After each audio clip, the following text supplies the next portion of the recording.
You're watching Newsfeed AM. Let's get into this discussion now. Motorists have until today to renew their expired driver's license cards. This as the 30-day grace period that was given by government during the state of national disaster comes to an end.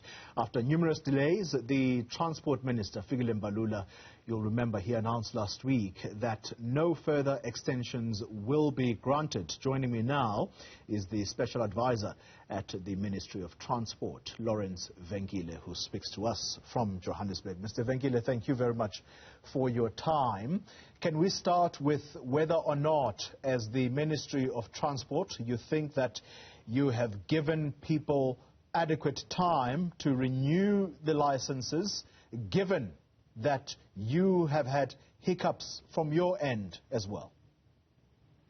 Absolutely, Dolly. The Minister consulted with the MECs who all believe that we have, as government, given the South African motorists sufficient time to come forward and renew their licenses. As you know, some of the challenges were on the side of government, and as a result thereof, there were a number of interventions that were made by government, which include allowing walk-ins at all DLTCs, so that if you're having trouble with online bookings in provinces such as Gauteng and Eastern Cape that do online bookings, you are able to walk in and you will not be turned away. Additional capacity has been brought on board at the DLTCs to ensure that they are able to cope with the surge in numbers that we were expecting in the last couple of days, which indeed materialized. But also the additional hours that provinces added on the operations of the DLTCs.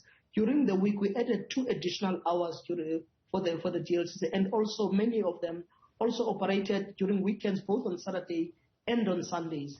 And also RTMC has been hard at work dealing with bandwidth issues relating to the technology aspects of the e-natives, so that you don't have a situation like we've had in a couple of weeks ago, where there were challenges in relation to bandwidth issues relating to RTMC. And RTMC has put in place capacity to respond timely to those issues. We have been monitoring the progress at the DLTCs, and we are quite comfortable that we have given motorists sufficient time.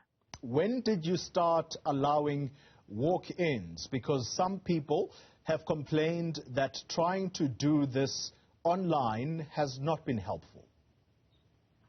After the cut-off date of the end of March, the minister met with all the MECs, and agreement was reached that all the DLTCs will allow walk-ins. The minister also spoke about this in the last week when he was releasing the Easter statistics. So for over the last few weeks, provinces already had implemented allowing walk-ins at the DLTCs. But also you'll remember clearly that the online booking is only applicable only in Gauteng and in the Eastern Cape, and not in any other province.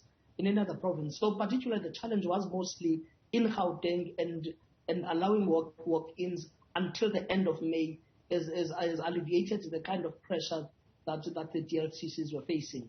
But also you'll remember one of the biggest challenges has also been that even a lot of people, 25% of people who had online bookings in Gauteng did not pitch for their booked slots, which then blocks other people from utilizing those slots. That is why the minister appealed in the last week that those who book online, who get slots confirmed, must please honor those. And in the Eastern Cape, that percentage was higher at 30%. So,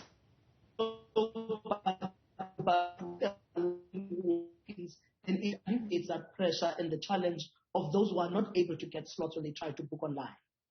Mr. Vengile, you'll forgive me for belaboring this point. The reason I ask for a specific date when the Department of Transport started allowing walk-ins at the various departments is that when a person is now faced with a traffic officer who says your license has expired, and the person on the other end, the driver, is trying to explain that this was in part not their doing but the department, because of the online system not working to their advantage, that might possibly not help the situation. It might actually be the issue that the walk-ins may have been opened to the public a little too late. Are you able to assist me with a specific date as to when you gave the go-ahead for people to walk in to these centers?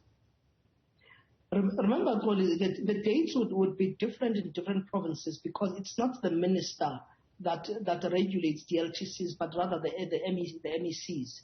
But when the minister announced in the last week, this was after a meeting with all the MECs that Gauteng and the Eastern Cape in particular had agreed at that meeting that happened before the additional extension in relation to the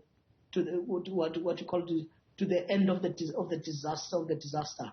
So this would have been in the middle of April, when provinces started allowing these. But you'll also remember, Toli, that is not the biggest challenge, because if you have applied and you have that receipt, the road traffic regulations, they allow you an additional 30 days grace, an additional 3 months grace period from the date you apply to renew your license, provided that you renewed your license before it actually expired. But you must have with you at all times the expired driving license and the receipt. So in terms of the regulations, you have a further 3 months reprieve from that date. Yeah. The biggest challenge that government is facing with is the 1.3 million motor licenses that have expired, that have yet to be renewed. Those are people who have not come forward to any DLTC to renew their licenses. Because when we talk about the backlog, we talk about the backlog of the cards that have been applied for, which currently stand at 566,000, and we believe that we'll be able to clear that backlog by the end of June, because we've produced to date 855,000 since January. Yeah. But however, you have these people who have not made the effort to come forward to renew their licenses, and those are the people who will find themselves on the wrong side of the law. Mr. Venkile, here's a reason why I'm asking you about specific dates here. So a colleague, I'm talking now about someone who works within this very newsroom. He says that they tried to book online and that system was simply unhelpful, and so they had to walk in at the Edenvale booking center, and he was only given a booking for the 31st of May. Do you understand the predicament that people face now? We understand that predicament, and this is precisely why we're saying that in as much as it is convenient for people to go to a DLTC that is closest to them, we have put in additional capacity, particularly in Gauteng, where we have not even reached 50% capacity in terms of people coming in. Like your DLTC at Waterfall, your DLTC at Eco Park, that opens from 7 a.m. to 9 p.m. We also encourage people, yes, it is convenient to go to a DLTC closest to you, but we also encourage them to also go to other DLTCs where they can be able to be served quicker. And we've also been saying those who are able to make their way to Midrand and Centurion must make use of the service, because the numbers are still low in terms of the people who walk in there and the people who actually book on those slots. You would find that when you go to the online system, you have 7,000 slots that over the month of May, and you may not find a DLTC closest to you that will give you a slot before the expiry date. But that is why we're saying, please make way, because we are now at this stage at the 11th hour. Make way to a DLTC that is able to assist you quicker. And we are saying we have rolled out that additional capacity, and we believe that we have sufficient capacity in Gauteng to address the numbers of people who have to renew their licenses. The understanding, Mr. Venkile, this is another matter now. The understanding is that it takes some 6 to 8 weeks for a person to actually obtain their license cards. That's about 2 to 3 months' time. Why does it take that long? Historically, that has been the time frame in relation to the production of the driving license card. But we have now augmented capacity. Firstly, the DLCA, which is the entity that produces the driving license, is now operating 24 hours a day, working in shifts. So the production process runs for 24 hours each day. They've brought in additional personnel to clear this backlog. But also moving forward, you may have picked up in the last week when the minister was addressing Parliament. He made a reference that part of the target in improving this process is to reduce that time frame for the production of the cards to 10 to 14 days rather than the 6 weeks that we have been accustomed to. But part of that process is linked to the decommissioning of the current driving license card, which will happen in the next year once Cabinet grants approval. And all those processes are part of the improvement in the value chain of driving licenses that is being introduced in this financial year. We are indeed working towards reducing that time frame. That has been the time frame in the past that has been applicable, and there has not been backlogs because it was the capacity that the DLCA had at the time, which we have now augmented. Yeah. Well, the backlog that you spoke about, for example, the 566,000, is that in part as a result of working with this one machine that if and when it breaks down, it has to be taken to Germany? When are we going to have a second machine? The process, I think the minister did announce a couple of weeks ago and a couple of times.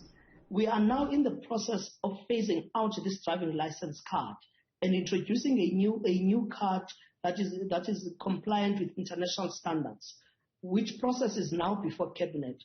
Once Cabinet signs off on that process, we anticipate that the new card will be introduced in October 2023, which would then mean that the current equipment that is being used to produce the driving license card, which was procured in 1998, will be decommissioned. Already, even in the budget, as the minister was addressing Parliament earlier in the week, that the budget has been made available for the procurement of new infrastructure and new equipment that will then do away with the current machine and will also introduce newer technology, because we're the only country in the world that is using this technology that is outdated. Yeah. And we're hopeful that with the Cabinet approval, we will be able to decommission this machine by October 2023. Mr. Venkile, you've just opened up a whole new can of worms now. So whilst we are falling over each other trying to